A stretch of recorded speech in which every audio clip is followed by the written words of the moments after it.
प्यारे बच्चों नमस्कार, कैसे हैं आप? उम्मीद करते हैं आप बेटर होंगे। आपके पढ़ाई लिखाई बेहतर ढंग से चल रहा होगा। चाहे रेलवे का एनटीपीसी दीजिए या रेलवे ग्रुप डी दीजिए या फिर एसएससी दीजिए, कोई भी एग्जाम दीजिए, उसमें एक दो क्वेश्चन इस टॉपिक से देखने को मिल ही जाता है। यानी कि स्टडीज की हम बात करने वाले हैं और इसके लिए हम लोग 4-5 घंटे समय नष्ट करते हैं, फिर भी इसका पूरा कंसेप्ट क्लियर नहीं होता है। आपसे सिर्फ आज हम 5 मिनट लेने वाले हैं। अब पूरे कंसेप्ट को बहुत सिंपल तरीका से बताने वाले हैं, अतः अंत तक बने रहिएगा। बिना समय गवाए हुए शुरू करते हैं इस टॉपिक को। आपको यहाँ पर एक आंकड़ा दे देता है और कहता है कि इस आंकड़े का माध्य क्या होगा, माध्य का क्या होगा, यानी बारी बारी से सारा चीज पूछता है। तो चलो यहाँ पे शुरू करते हैं। सबसे पहले माध्य। माध्य क्या होता है दोस्तों, यहाँ पे ध्यान देना। कभी भी माध्य की बात होता है ना, तो माध्य का मतलब होता है औसत से। औसत यानी कि एवरेज आप निकालना जानते हैं। औसत क्या होता है? प्रश्नों का योग बटा संख्या। सबको पता है प्रश्नों का योग बटा संख्या, यानी कि जो भी आपका आंकड़ा दिया हुआ है उसको जोड़ लो और उसमें उसकी संख्या से भागा दे दो, माध्य निकल जाएगा। तो पूरा को अगर हम जोड़ेंगे तो आपका आएगा यहाँ पे 90 और संख्या देखो टोटल के गो है तो कहेंगे 9 गो है, 9 से भागा दे दो, माध्य कितना हो जाएगा 10। यही आपका प्रश्न का जवाब होगा।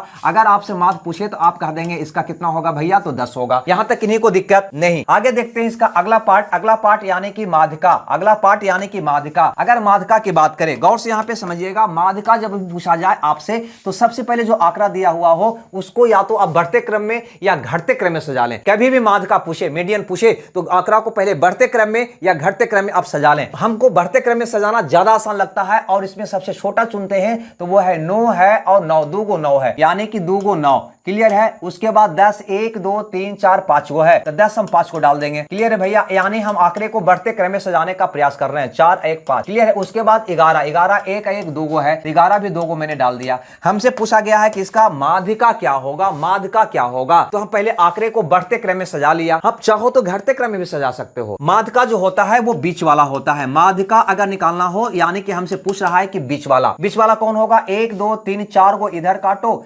1 2 3 4 को इधर काटो, बीच में कौन दिखाई दिया भैया? 10। तो यही 10 इसका माध्यिका हो गया। क्लियर है? यानी माध्यिका जब भी निकालना होगा तो आपको पता हो चुका है कि आंकड़ा अगर जो दिया हुआ है उसको या तो बढ़ते क्रम में या घटते क्रम में पहले सजा लेंगे, उसके बाद माध्यिका निकाल लेंगे। लेकिन बहुत सा भाई को लग रहा होगा कि तो 9 गो आंकड़ा था तब बीच में 1 गो निकला तो माध्यिका 10 कर दिए। अगर ये आंकड़ा 9 के बजाय 10 गो रहता या 12 गो रहता या 20 गो रहता तो बीच में 2 गो निकलता, बीच में 2 गो निकलता तो बीच में 2 गो निकलता तो माध्यिका कैसे निकालते? तो भैया वो दोनों को जोड़कर 2 से भागा दे देते, उसका माध्यिका निकल जाता। हमें लगता है ये बात आप समझ गए होंगे, आप नोट कर रहे होंगे, ऐसा उम्मीद हम कर सकते हैं। अगर नोट नहीं कर रहे हैं तो दोबारा देखकर इसको नोट जरूर कर लीजिएगा, क्योंकि बहुत ही बढ़िया टॉपिक आपको हम बता रहे हैं। आगे देखो बहुलक। बहुलक का मतलब यह होता है कि जो सबसे ज्यादा बार आता है, आंकड़ा में सबसे ज्यादा बार आता है। जैसे गौर से देखो, अगर यहां पे 10 की बात किया जाए तो 4 मान 10 जो है आंकड़ा में 1 2 3 4 5 बार आया है। गौर से समझिएगा। अगर 9 की बात किया जाए तो 9 आपके आंकड़ा में 2 बार आया है, यानी हम कह सकते हैं कि 9 जो है 2 बार आया है। उसी ढंग से अगर आप 11 को देखोगे तो 1 1 2 बार, 11 भी आपका आंकड़ा में 2 बार आया है।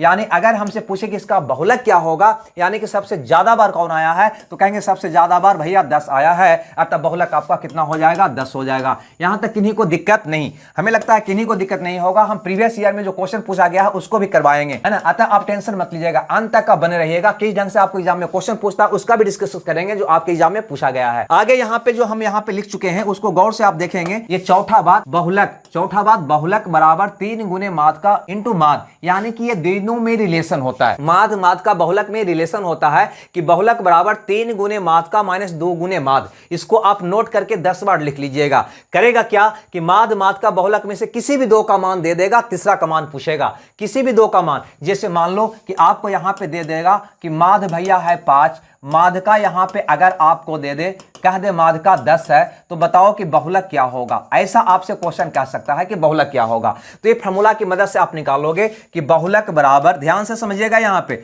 बहुलक बराबर क्या होता है, तो 3 गुने माध्यिका, 3 गुने माध्यिका माइनस 2 गुने माध्य होता है। अब देखो 3 गुने माध्यिका कितना है 10 माइनस 2 गुने माध्य कितना है 5, यानी 30 में से 10 गया, यानी आपका प्रश्न का उत्तर कितना हो जाएगा? 20 होगा। तो इस फार्मूला का यूज करके ऐसे हम क्वेश्चन को बनाते हैं कि माध्य माध्यिका बहुलक में से तीनों में से कोई भी 2 का मान दे देगा, कोई भी 2 का मान दे देगा और तीसरा का मान पूछेगा। तो ये फार्मूला आपका काम आने वाला है, अतः ये फार्मूला को आप बिल्कुल कंठस्थ कर लेंगे। ठीक है भाई, आगे बढ़ते हैं। आगे यहां पे बढ़ते हैं। अगला कंसेप्ट यहां पे सीखने से पहले पहले यहां पे ध्यान दीजिएगा, मैंने जो बोला उसको जरूर याद रखिएगा कि ये वाला फॉर्मूला याद रखिएगा। आगे परिसर, परिसर क्या होता है?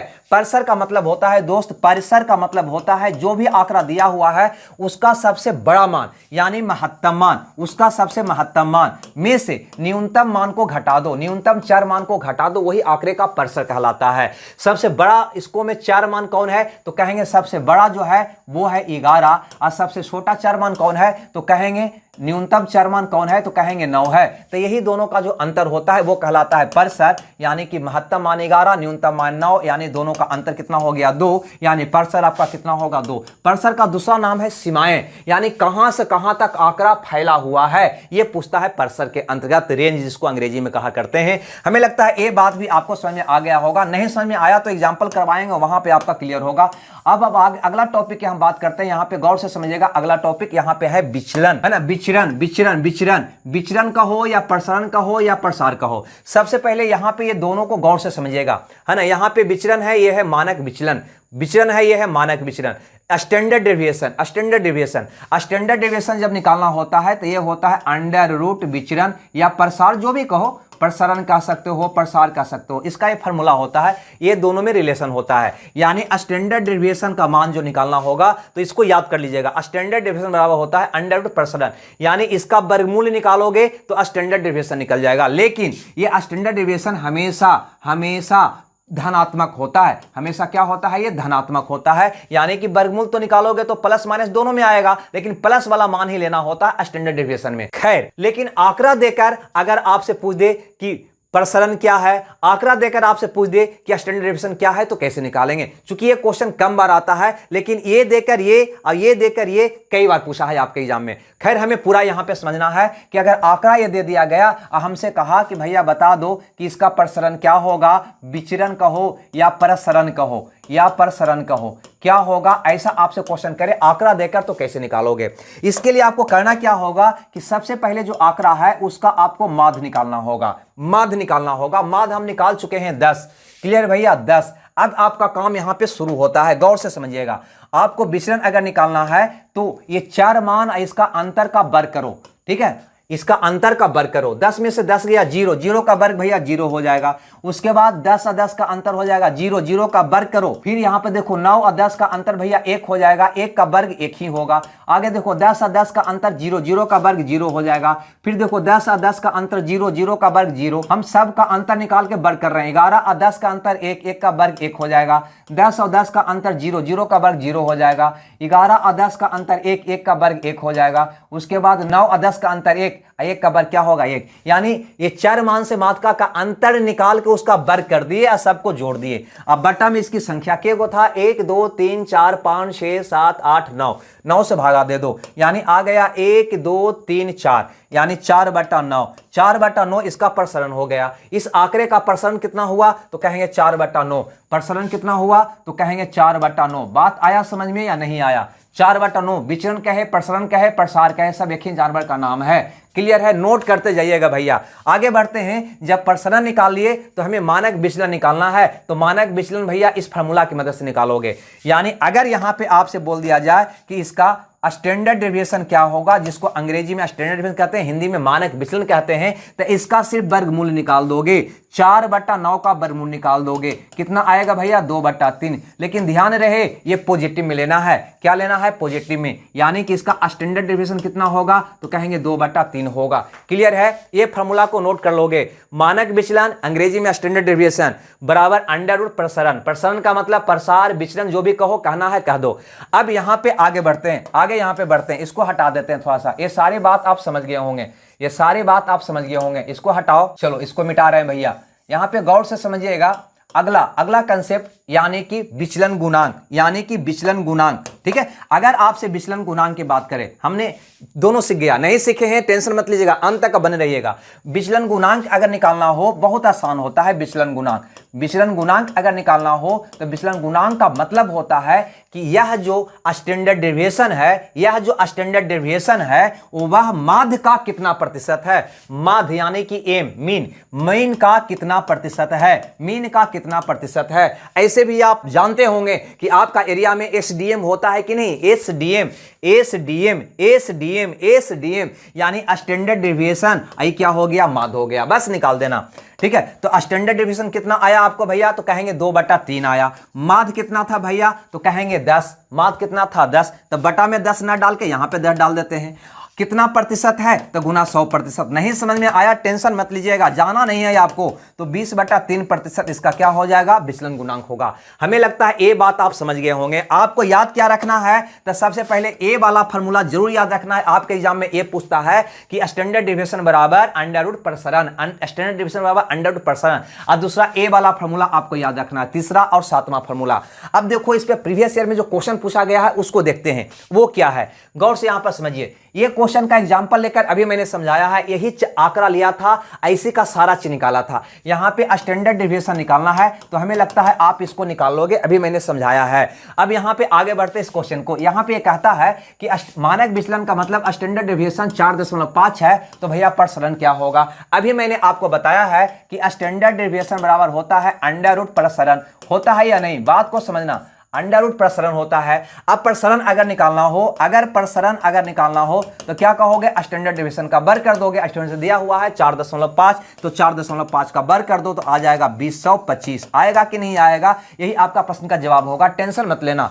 स्टैंडर्ड डेविएशन दिया हुआ हो, प्रसरण निकालना हो तो इसका वर्ग कर दो। आगे यहां पे ध्यान देना, अगला यहां पे कहता है कि स्टैंडर्ड डेविएशन यानी कि मानक विचलन आपका 6 है, तो इसका प्रसरण क्या होगा, प्रसरण क्या होगा, तो प्रसरण बराबर स्टैंडर्ड डेविएशन का वर्ग, ये तो मैंने अभी बताया। स्टैंडर्ड डेविएशन कितना है 6, तो 6 का वर्ग कर दो, कितना हो जाएगा 36। सारा क्वेश्चन आपका जो एग्जाम में पूछा गया है वो है, क्लियर है। आगे देखो अगला क्वेश्चन, यहां पे कहता है कि स्टैंडर्ड डेविएशन आपको दे रखा है 6.5, तो इसका प्रसरण क्या होगा, तो प्रसरण होता है स्टैंडर्ड डेविएशन का वर्ग, यानी इसका क्या कर देंगे भैया, वर्ग कर देंगे। तो 7 का 4225 आपका इसका आंसर होगा, 4225 यानी कि बी ऑप्शन आपका सही होगा। आगे देखो अगला क्वेश्चन, यहां पे कहता है कि स्टैंडर्ड डेविएशन दे रखा है, अब प्रसरण क्या होगा, तो अभी मैंने आपको बताया है कि प्रसरण बराबर होता है स्टैंडर्ड डेविएशन का वर्ग, यानी 7 का वर्ग कर दो, कितना हो जाएगा 49। स्टैंडर्ड डेविएशन कहते हैं मानक विचलन को, ये याद रखना, बार बार लिख रहे हैं ताकि आपके दिमाग में बैठ जाए, आपका उत्तर सी सही हो जाएगा। आगे यहां पर देखिएगा अगला क्वेश्चन, यहां पे कहता है कि स्टैंडर्ड डेविएशन अगर 9 हो तो विचरण क्या होगा। विचरण का मतलब वही प्रसरण से है, विचरण का मतलब वही प्रसरण से है, प्रसरण से है। तो प्रसरण बराबर क्या होता है, स्टैंडर्ड डेविएशन का वर्ग, ये दे रखा है 9, तो 9 का वर्ग करो, आपका उत्तर आ जाएगा 81, यानी कि सी ऑप्शन आपका सही होगा। अगला क्वेश्चन यहां पर देखिए, ये कहता है डाटा का प्रसरण दे रखा है, यहां पे प्रसरण दे रखा है, स्टैंडर्ड डेविएशन का मान पूछ रखा है। अभी मैंने बताया था कि स्टैंडर्ड डेविएशन बराबर होता है प्रसरण का वर्गमूल, प्रसरण का वर्गमूल होता है कि नहीं, शुरू में बताए थे आपको। अब यहां पे गौर करो, यहां पे दे रखा है 144 का वर्गमूल निकालो, कितना आएगा 12। लेकिन यहां पे ध्यान देना है, यह मान हमेशा पॉजिटिव में लेना है, हमेशा पॉजिटिव में, है ना, प्लस माइनस नहीं। इसीलिए यहां पे हम आपको मोड लगा दिए थे कि जब भी ये निकालेंगे तो हमेशा पॉजिटिव में, क्लियर है भैया। यहां पे देखो प्लस माइनस 12 भी दिया हुआ है, तो 144 का वर्गमूल निकालोगे तो प्लस माइनस 12 बहुत सा विद्यार्थी मार देंगे, नहीं, स्टैंडर्ड डेविएशन हमेशा पॉजिटिव होता है, हमेशा ये पॉजिटिव होता है, ये ध्यान रखना। आगे बढ़ते हैं क्वेश्चन नंबर 8, यहां पे देखो, यहां पे विचलन गुणांक की बात किया है। मैंने बताया था कि विचलन गुणांक जो होता है ना, वो विचलन गुणांक जो होता है एसडीएम होता है, एसडीएम यानी कि स्टैंडर्ड डेविएशन, एसडीएम, क्लियर है, यानी ये कि स्टैंडर्ड डेविएशन माध्य का कितना प्रतिशत है, माध्य का कितना प्रतिशत है। तो भैया यहां पे माध्य दे रखा है 15 और स्टैंडर्ड डेविएशन दे रखा है 5, यानी कि ये 5 जो है 15 का कितना प्रतिशत है, तो कहेंगे 5/15 गुना 100, यानी कि 100/3%। इसको और हल करेंगे तो 33 या 99 करीब इतना प्रतिशत आएगा, यानी कि सी ऑप्शन आपका सही होगा। अगला क्वेश्चन यहाँ पे नुमा देखो, नुमा में माध्य दे रखा है, स्टैंडर्ड डेविएशन दे रखा है 16, मानक विचलन और विचलन गुणांक आपसे पूछ रखा है, तो ये होता है एसडीएम, एसडीएम यानी कि स्टैंडर्ड डेविएशन जो है माध्य का कितना प्रतिशत है, या स्टैंडर्ड डेविएशन ये माध्य का कितना प्रतिशत है, यानी 16/80 का कितना प्रतिशत है। इसको काट दीजिए, 16×5 80, 20×5 100, कितना हो जाएगा भैया 20%, यानी कि आपका उत्तर कौन सही हो जाएगा, 20 सही होगा। फटाफट बनाइए, समय आपको कम में सिखाने का वादा किए हैं। माध्य आपका 24 है, मानक विचलन यानी कि स्टैंडर्ड डेविएशन 6 है, तो विचलन गुणांक क्या होगा, तो कहेंगे विचलन स्टैंडर्ड डेविएशन जो है माध्य का कितना प्रतिशत है, यानी 6/24 का कितना प्रतिशत है, 6/24 का कितना प्रतिशत है, यही आपका प्रश्न का जवाब होगा। 6/24 25/100 यानी कि 25% होगा आपका आंसर, यानी कि बी ऑप्शन सही होगा। ऐसे भी विचलन गुणांक का फॉर्मूला आपको बताया है एसडीएम।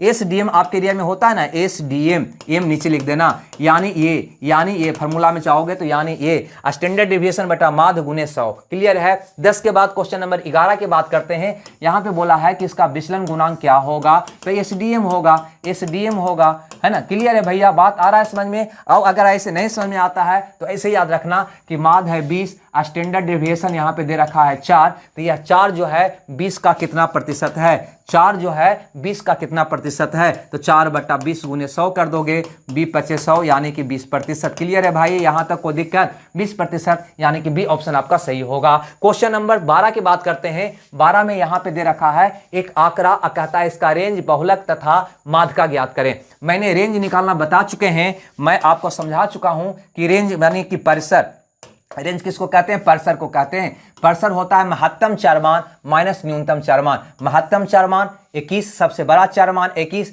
सबसे छोटा चर कितना है 12, ये दोनों का अंतर निकालोगे, 21 में से 12 गया 9, यानी रेंज कितना आ जाएगा इसका 9। परिसर, रेंज को क्या कहते हैं भैया, परिसर कहते हैं।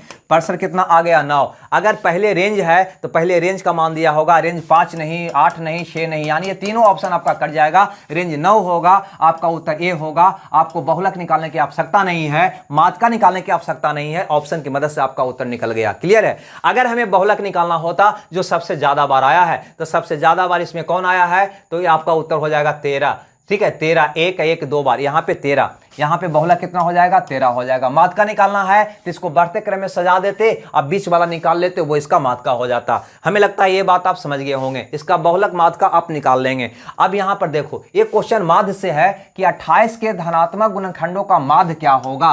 तो 28 का गुणनखंड करोगे तो 1 से 28 कटेगा, 2 से कटेगा, 3 से नहीं, 4 7 28, 7 14 दूनी 28, 28 एकम 28, ये हुआ 28 का फैक्टर। इसका हमें माध्य निकालना है, तो माध्य निकालना है तो क्या करोगे, सब को जोड़कर इसकी संख्या से भागा दे दोगे, तो जोड़ो, तो 28 और 2 30 हो गया, 4 1 5, 12 दूनी 24 और 2 26 और 30 कितना हो जाएगा 56। अब बटा क्या हो जाएगा 1 2 3 4 5 6, इसको काट दीजिए, 28 दूनी 56, 3 दूनी 6, 9 तिया 27, 3 तिया 9, करीब करीब 9.3 आएगा, ऑप्शन आपका भी सही होगा। तो दोस्तों यहां पे हमने कुछ नहीं किया, जो भी आपके एग्जाम में स्टैटिस्टिक्स क्वेश्चन पूछे जाते हैं वो सारा कंसेप्ट देने का प्रयास किए हैं। अगर एक बार में आपको समझ नहीं आया है तो दोबारा इसको देखिए, कुलम बहुत कम समय का वीडियो है, आप देख सकते हैं। और अगर क्लास बढ़िया लगा तो थोड़ा सा लाइक शेयर कर दीजिएगा, और चैनल पर अगर आप नए हैं तो चैनल को सब्सक्राइब कर दीजिएगा। ऐसा ही वीडियो के लिए कल मिलते हैं, जब तक खुश रहिए, मगन रहिए। Okay, bye bye.